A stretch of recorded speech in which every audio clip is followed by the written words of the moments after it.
Now, as the Africa Energy Week enters day 2 in Cape Town, South Africa, delegates from across the continent and beyond continue to engage in crucial discussions on Africa's sustainable energy future.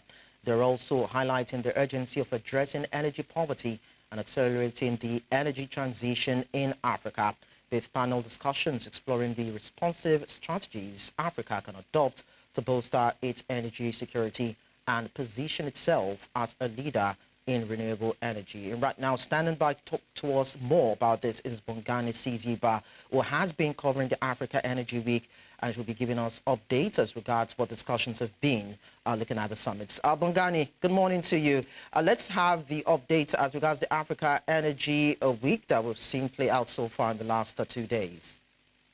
Intensive discussions that are happening here. We have seen, like now, they just ended this panel discussions, women in the energy sector, just having that conversation on what women are doing in the energy sector.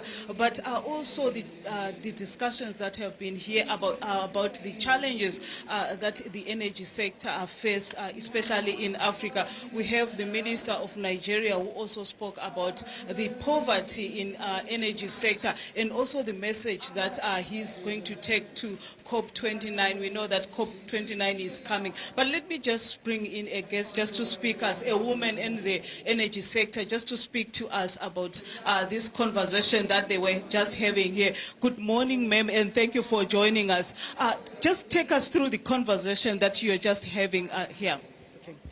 Oh, it's such an incredible conversation. We're talking about the transformative impact of women in the energy sector, and just talking about the role that women can play in shaping and advancing the energy sector.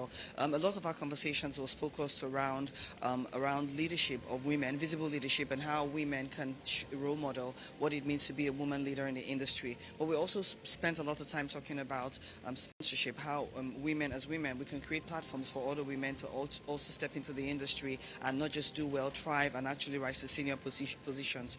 We talked about the role of mentoring, so just helping somebody else to cross that hurdle, to make it quicker for them than it's been for you because you've gone ahead of the journey. But we've talked about also the importance of education, the importance of knowledge, the importance of skill and mastery in this industry, because we don't want tokens. Women are able and competent enough, intelligent enough, hardworking enough to actually also play very strongly in this sector.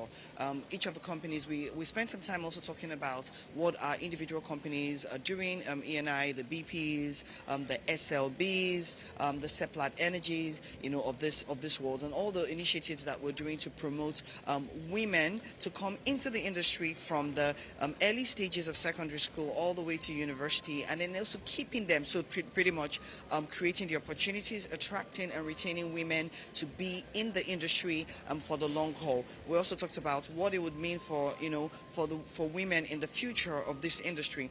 Technology will play a very key role in advancing the cause of women in the industry, because now some of the roles that traditionally manual and would normally be left for men can now be done by women because of technology. So we can do remote monitoring of pipelines, of assets, reducing the need for physical presence or manual interventions. There will be a lot of emphasis in the coming years on data literacy and data analysis, and those are spaces that women can play. So it's been a very interesting conversation, and looking forward to what the future holds for women.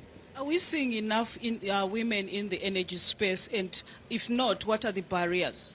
We can see more. I think in Africa we have less than 25% of the energy professionals being women. The barriers would remain culture.